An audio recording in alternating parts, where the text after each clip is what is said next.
Election commission of ইন্ডিয়ার chief ঘোষণা দিলেন আগামী কাল থেকে ওয়েস্ট বেঙ্গল, গোয়া, গুজরাট, মধ্যপ্রদেশ, কেরালা সহ 12টি রাজ্যে এসআইআর শুরু হবে।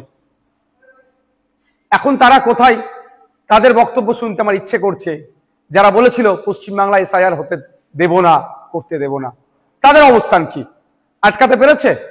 আমি ডে 1 থেকে বলে আসছিলাম, যখন এসআইআর নিয়ে চর্চা হচ্ছিল, যে এসআইআর নিয়ে আপনারা আতঙ্কিত হবেন না। আজকেও বলছি, এসআইআর নিয়ে আতঙ্কিত হবেন না। আপনাদের ডকুমেন্টস আপনারা রেডি করুন।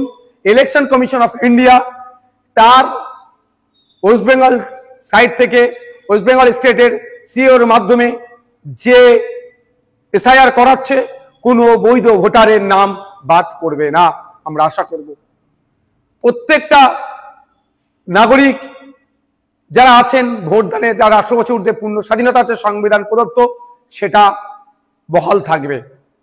এখন প্রশ্ন হচ্ছে, যারা বলেছিল এসআইআর করতে দেব না, তাদের সরকার, তাদের আপনারা একটা বিষয় নোট করে রাখবেন, সেটা তার নাম, তার কন্ট্যাক্ট নাম্বার, সে কোন ডিপার্টমেন্টে চাকরি করে, আর তাকে এসআইআর এর জন্য ইনক্লুড করা হয়েছে তার প্রমাণপত্র আপনারা নিয়ে রাখবেন।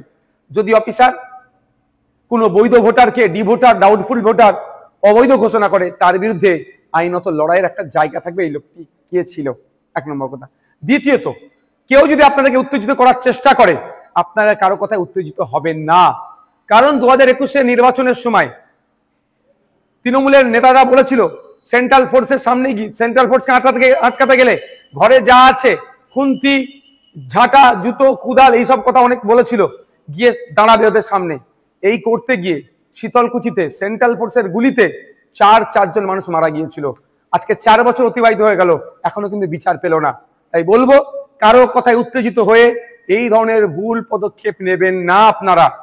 দেখুন, এটাতে বেশ কটা স্টেপ রেখেছে। প্রায় 1 মাস বুথ লেভেল অফিসারদের কাজ হবে বাড়ি বাড়ি গিয়ে এইগুলো সার্ভে করা, এই নির্দিষ্ট প্রক্রিয়া সম্পূর্ণ করা। তারপরে পাবলিশড হবে। পাবলিশড হওয়ার পরে প্রায় 1 মাস, হয়তো কারো যদি নাম ইচ্ছাকৃত হোক, অনিচ্ছাকৃত হোক, বা ডিস্টার্ব বাদ পড়ে বা ডিস্টার্ব হয়, সেক্ষেত্রে তার বলার সুযোগ, অভিযোগ জানানোর সুযোগ পাবে। একটা অনেক টাইমের এটা একটা প্রক্রিয়া আছে। সুতরাং হুট কথায় কারো কথা শুনে উত্তেজিত হয়ে যাবেন না, কারো ফাঁদে পা দিয়ে ফেলবেন না। এবার আমি উদাহরণস্বরূপ বলছি, আমার বাড়ি জাঙ্গিপাড়া বিধানসভার ফুরফুরা শরীফ অঞ্চলের 90 নম্বর বুথে, আর আমি চিৎকার করছি আপনার বাঁকুড়াতে অমুক বুথে নাম বাদ পড়েছে, বীরভূমে অমুক বুথের নাম বাদ পড়েছে। তার আগে আমার প্রথম কাজ হবে আমার বুথটাতে সকল ভোটারদের নাম ঠিক আছে কি না নাই, সেটাও তাহলে আমি একটু দেখে নেওয়া। যেটা আমি সমালোচনা করছি, এটা নিয়ে সোচ্চার হচ্ছি, আমাদের বুথের রাম কাকা, রহিম চাচা, ফতেমা মা বা সীতা মায়ের নাম ঠিকঠাক আছে কি বৈধ ভোটারগুলোর, সেইগুলো একটু আমরা দেখে নেব। যখন বুথ হয়ে যাবে, অঞ্চল দেখব সবার ঠিক আছে নাকি। অঞ্চল হয়ে গেলে বিধানসভা, বিধানসভা হলে জেলা, জেলার পরে রাজ্য।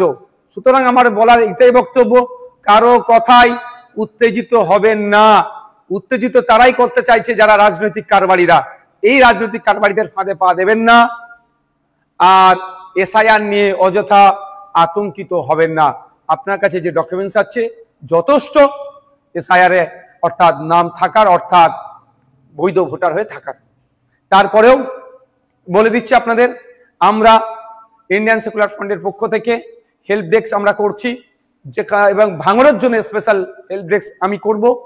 ওখানে যদি কারো কোনো রকম যোগাযোগ, কারো কোনো রকম কোয়ারিজ থাকে, আপনারা আমাদের সাথে যোগাযোগ করবেন। আমরা এক্সপার্টদের দিয়ে এই সমস্যার সমাধান করব।